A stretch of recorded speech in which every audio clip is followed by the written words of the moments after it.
Okay.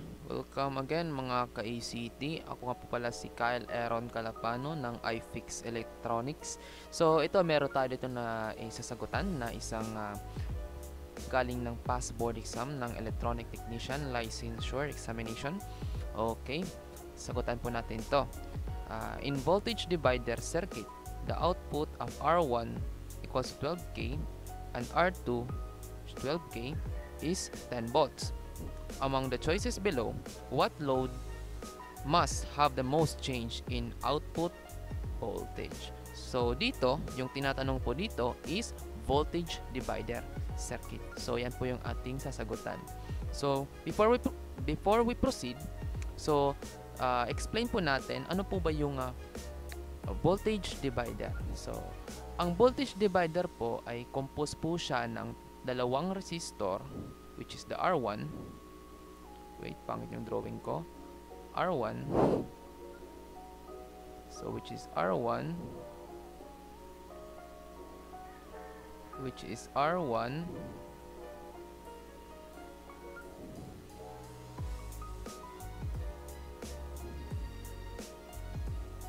Which is R1. And R2. So, okay. R1 and R2. Okay. At ito ay yung R2 po natin ay connected po sa ating ground. So dito naman ay meron po siyang input voltage. Vin. Input voltage. So ito, ang voltage divider, yung ating voltage input ay pinapababa niya sa desired voltages na gusto po natin sa pamamagitan po ng pag-adjust ng value po ng R1 at saka R2. Okay, kagaya po, may related din po ito, kagaya po ng ating sinagutan ng last video po natin about sa potentiometer, kagaya rin ito ng ganito. Okay, yung meron tayong R1 at saka R2. Pag ina-adjust po natin yung kahit isa sa kanila, ay nag-iiba po yung ating output voltage. So dito yung ating output voltage ay nandito po sa kanyang gitna. So dito po yung ating output. So dito yung ating output, V out. Yan. So dito po yung ating output. Dito. Okay. So dito sa tanong, okay, explain natin. So dito sa tanong, meron siyang output of 10 volts na meron siyang R1 which is 12K.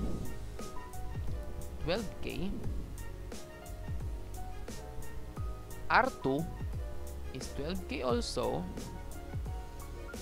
12K. Yan. Ang ating output voltage is 10 volts. Yung ating output voltage is 10 volts. Yan.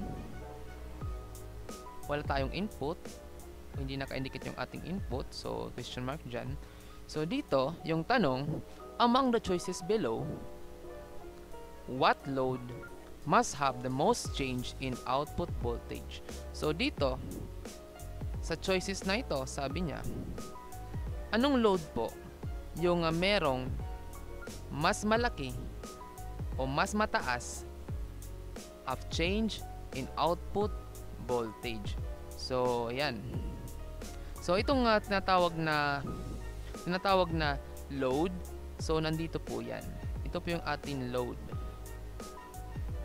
Yan. Connected po siya sa ating output. So, yan. At connected din sa ating ground. So, ito po yung ating R load. RL o R load. So, yan. So, dito, iisa-isahin po natin sagutan o ilagay yung ating load, yan, dito. At titingnan po natin kung ano po yung ating most change in output voltage pag nakalagay po itong RL na to. Okay. So first, let's introduce first the formula of voltage divider para familiar po tayo. Okay, yung voltage divider formula ay ganito. V out V out is equals to V in, voltage input, multiply by R2 all over R1 plus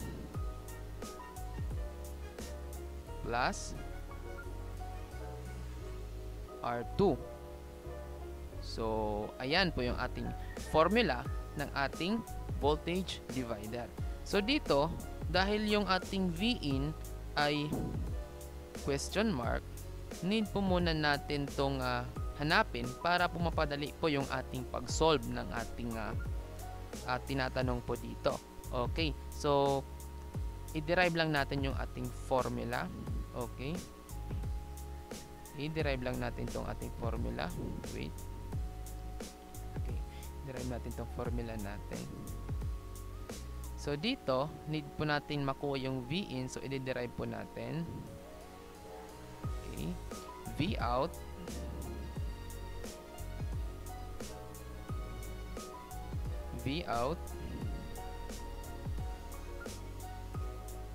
which equals to V in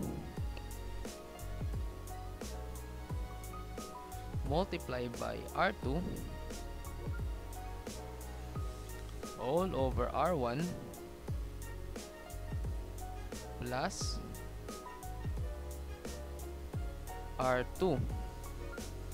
So, okay, para ma-cancel po natin yung R1 plus R2 at matira na lang yung Vin times R2 is multiply both side by R1 plus R2. R1 plus R2. Wait. Medyo wala ng space. Yan, R2. Dito rin. Dito rin. R1 plus R2. So, ayan. Cancel po natin to. Ito. So, ang matitira na lang is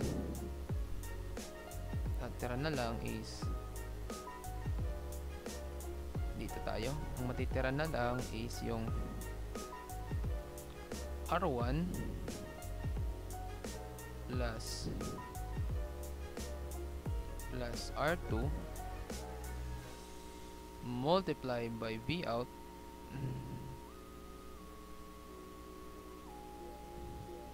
equals to V in, voltage input, multiply by R2. So, ayan. So, ito, para ma-solo po yung Vin o para makuha po natin yung Vin, i-divide po natin both side by R2. Para matanggal po yung ating R2, divide both side by R2. Yan. R2. Yan.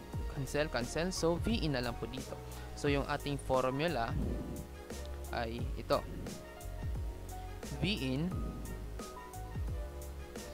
is equals to V out. Yan, V out multiply by R1 plus R2 all over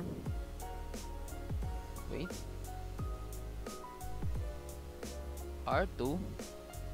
Yan, all over R2. So, ayan po yung ating formula ng ating Vin. Yan, solve po natin para makuha po natin yung ating Vin. Okay. Kuha na lang natin to, erase yung nasa babaw para maka-free tayo. So, ito, erase po natin ito. Yan, erase natin yan. Kuha naman, di ba?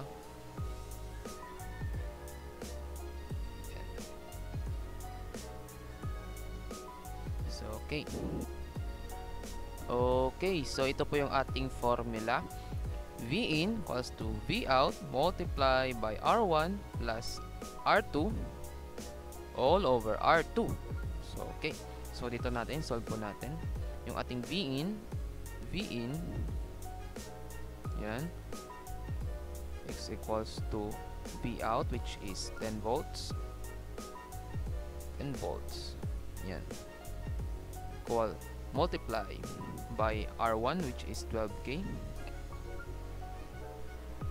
12 times 10 raised to positive 3. Yan. Plus R2, which is 12K also. 12 times 10 raised to positive 3. Yan. All over R2, which is 12K. All over R2, which is 12K.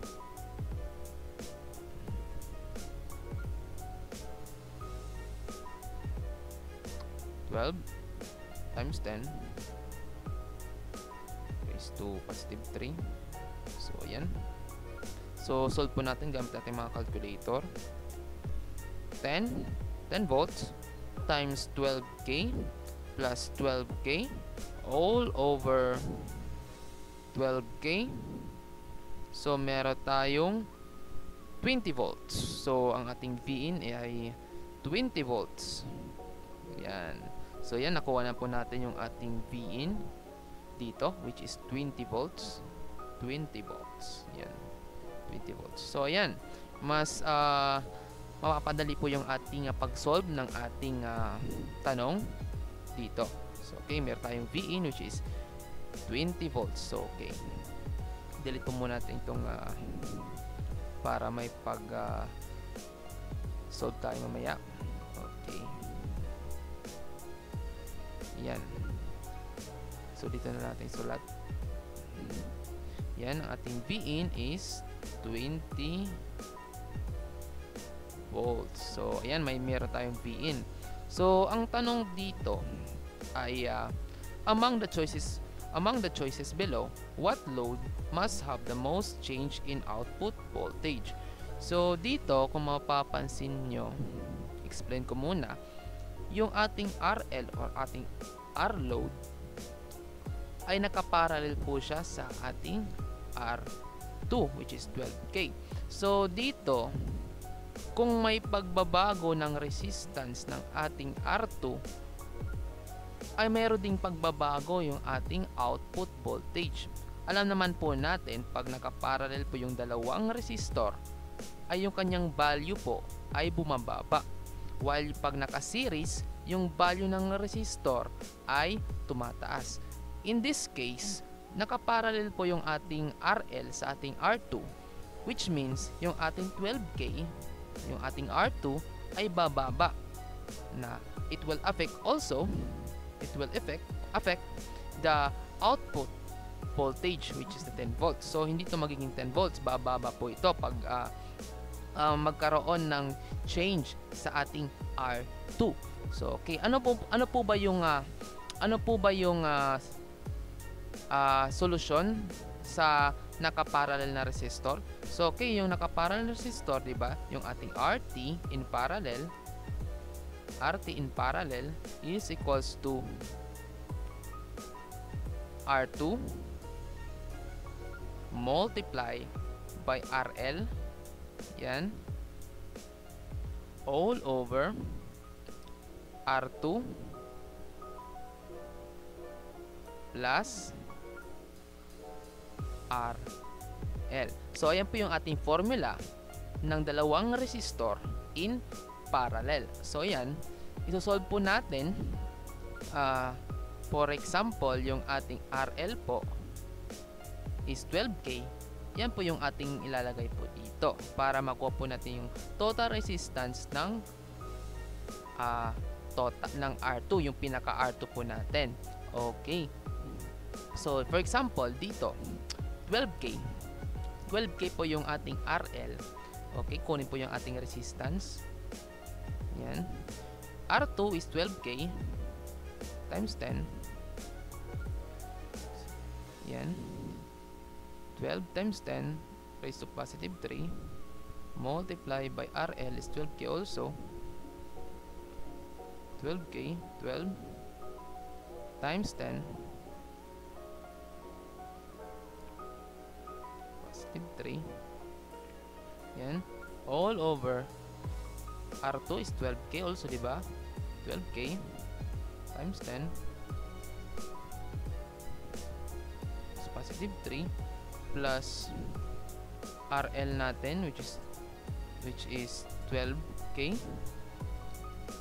12 times 10 equals to positive 3. So, yan. Kunin po yun natin pag nakaparallel po yung RL. O if yung RL po natin is 12K, ano po ba yung total resistance po dito? Okay. Solve po natin. Okay, 12K. 12K times 12K all over 12K plus 12K. So, okay. Natin 6,000 or 6K. Yung ating total resistance po dito pag nakaparallel ito is 6K. Yan, yung ating RT dito. Yung parallel is 6K. So, dito, try po natin isolve gamit po yung ating formula na ito. For example, yung ating R2 dito is 6K. Yan. Yan po yung ilalagay natin. Ano po ba yung ating output voltage? Okay, gets ba? So, yan po yung tanong po dito. So, lahat po natin yan sasagutan yung 12K, yung 6K, yung 6K, yung 10K, yung 8K para po natin makuha yung change, yung mga changes in output voltage para natin tanto kung ano po ba yung pinaka meron change in output voltage. Okay. So, gamitin po natin to yung nakaparallel. Yan, yung 6K dito. Yung ating Vout. So, Vout natin, Vout.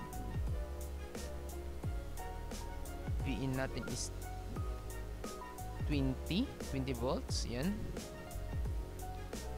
20 volts. 20V. Yan. Multiply by R2. Wait. Multiply by R2 which is for example yung RT natin is 6K 6,000 6 times 10 raised to positive 3 yan all over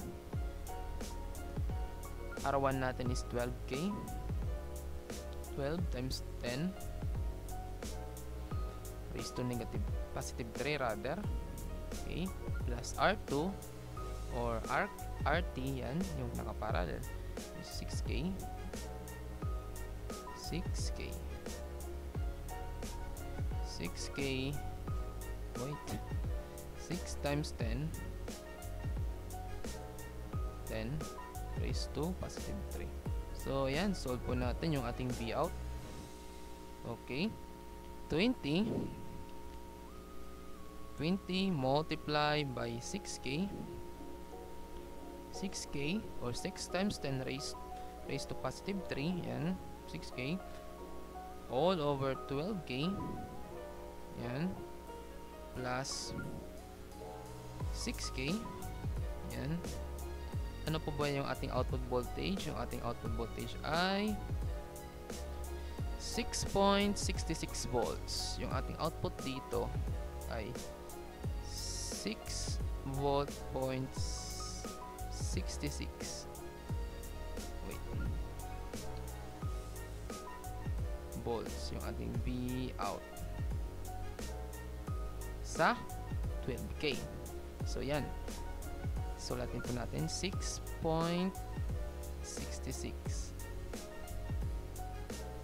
V. Yan. Pag ito po yung ating load. Yan, yung ating load resistance is 12K. So, yan po yung ating output. Yung change in voltage, yung output voltage is 6.66 volts. Okay. So, try naman natin yung 6K. Pag yan po yung yung po yung at pinaka RL, yung R load po natin. Okay. So ito, nakuha na po natin sa 12K yung ating R load. Ano po yung change and voltage nya? Output voltage is 6.66 volts. So dito naman po tayo, try po natin yung ating 6K, yung 6,000 na R load po natin, RL. So okay, dito i-erase na lang po natin ito para po hindi tayo mahirapan sa pagsulat dahil medyo mahirap po sa pag mouse lang ginagamit. Okay, solve po natin to. Lagay po natin 6K. 6 times 10 raised to positive 3 is 6K. Okay, so dito RL din, so 6K. Makapalo ba? So ayan, so gamit po tayo ng calculator. Wait, so okay, gamit po tayo ng calculator. Okay, 12K times 6K all over 12K plus 6K, meron po tayong total na resistance na 4K. So, ayan, meron tayong sagot na dito na 4K. Meron tayong sagot dito na 4K. So, ayan, 4K.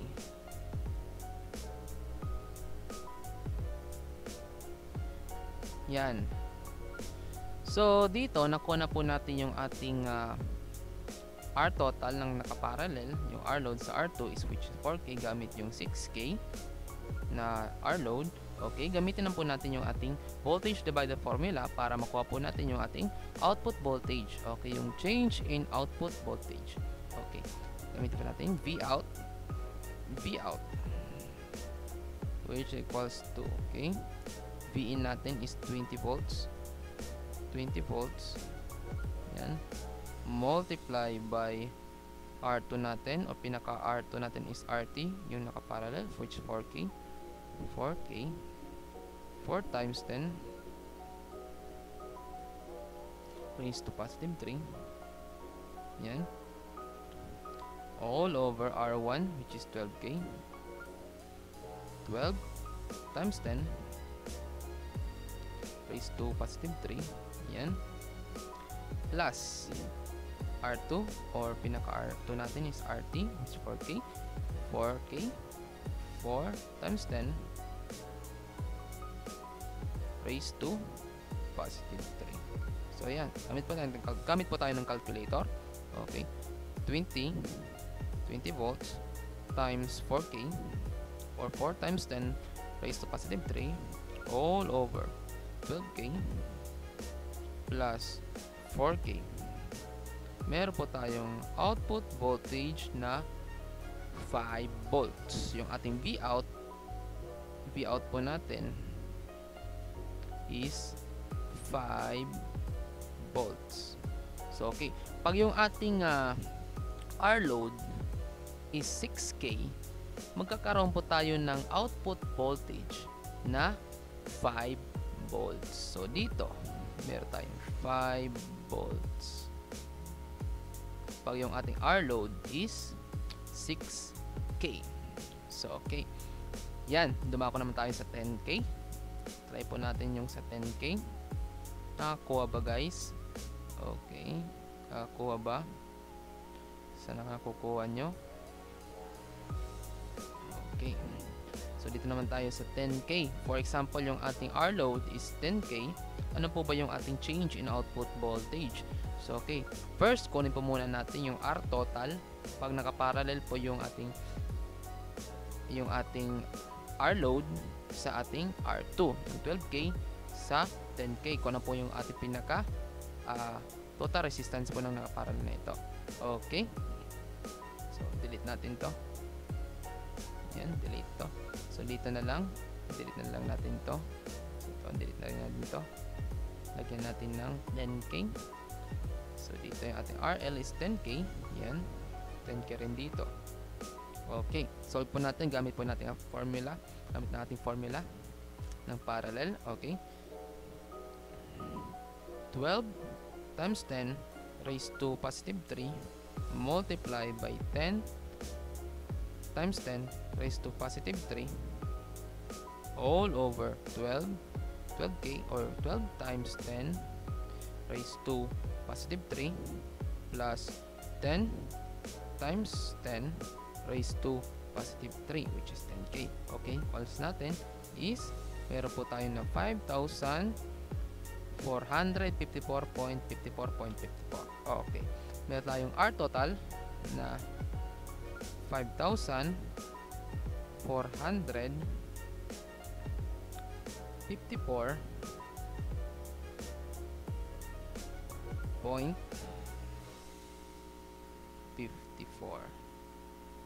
Okay, so ito gamitin po natin para makuha po natin yung ating output voltage pag yung ang nakaload natin ay yung 10k. Okay. Gamitin natin ulit yung ating formula. Vout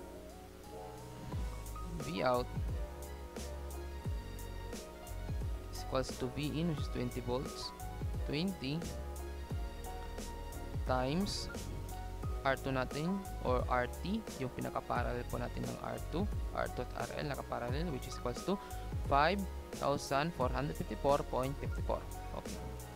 5,454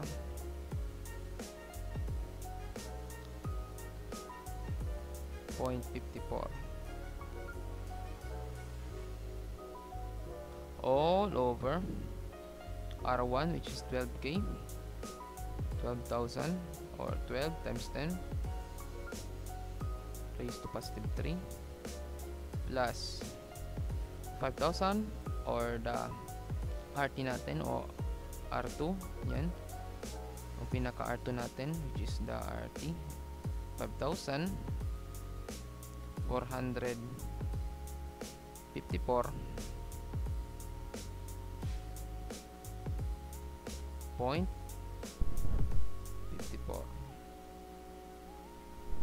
So ayan, so solve po natin gamit ang ating calculator. Okay, 20 volts times 5,454.54 all over 12 times 10 raised to positive 3 or 12k plus 5,454.54 which is equals to 6.2 volts or 6.24 volts. Ating Vout pag yung 10k yung yung ating RL, yung R load is Vout equals to 6,000 or 6.24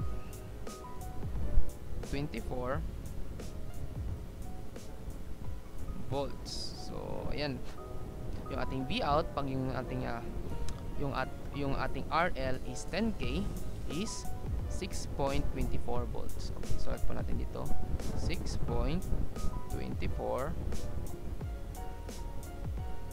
volts. So okay, so ayan. So ayan po yung yan po yung ating sagot pag ito po yung ating RL. So ayan po yung output voltage po natin. Okay. So ngayon mga ka-ECT, dumako naman tayo sa ating last part, which is the 8K. So ito. So try po natin sagutan yung pinaka R load po natin. Okay. Delete lang po natin ito. Yan. Yan, delete po natin to. Yan, delete natin to. So, okay. If yung ating RL is 8K, ano po ba yung ating output voltage or change in output voltage? Okay, try po natin dito. Delete muna natin ito para hindi tayo delete natin ito. Okay. So, yung ating RL, for example, is 8K. So, okay. Ano po yung ating RT? Yung naka-parallel po siya. Yung ating total resistance in parallel if yung ating RL is 8K. Okay. Kunin po yung ating RT. Yan. 8 po dyan. 8K. 12,000 times 8,000 all over 12,000 all plus 8,000. Okay, ano po yung ating RT? Gamit po natin calculator para mabilis. 12,000 o 12 times 10 raised to positive 3 multiply by 8,000 all over 12,000 plus 8,000. Meron po tayong 4,800 na total resistance in parallel. Ayan. Meron tayong 4,800 ohms. Yan. 4,800 ohms. So, gamitin po natin ito para makuha po natin yung ating change in output voltage. Gamit yung formula. Okay. Yung Vout equals to Vin natin, Vin. This which is 20 volts multiply ay ating R2 o yung ating RT natin, yung pinaka R2 which is 4,800 dahil nakaparallel na yung ating 8K. Yan, 4,800 or 4.8K. So atin na natin 4,800. Yan, all over R1 is which is 12K, so 12 times 10 raised to positive 3. Yan, plus R2 which is ating R2 or RT natin is 4,800 ohms. Yan, so gamitan natin ng calculator para mabilis. Okay, 20 volts multiply by 4,800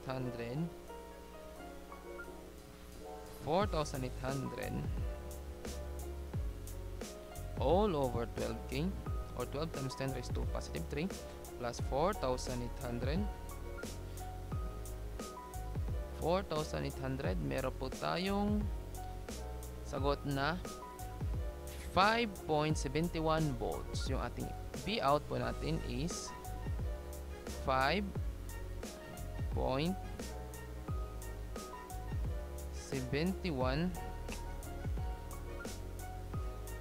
volts pag ang ating RL is 8K. Sulat po natin dito 5.71 volts. So ayan, nakuha na po natin yung ating mga change in output voltage pag yung ating R load o yung ating load ay 12K which is 6.66 volts, yung 6K which is 5 volts, yung 10K which is 6.24 volts, yung 8K po natin which is 5.71 volts.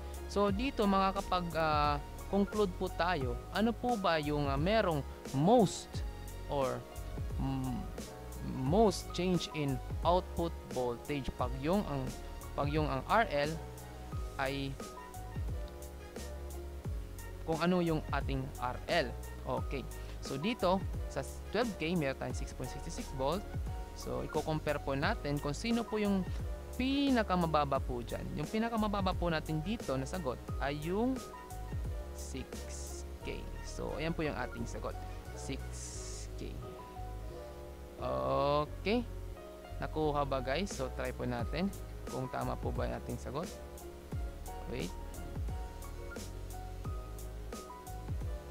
Wait, kung tama po bang ating sagot. So ayan, 6K po yung ating sagot dito. Yan, tama po yung ating sagot. So yung yung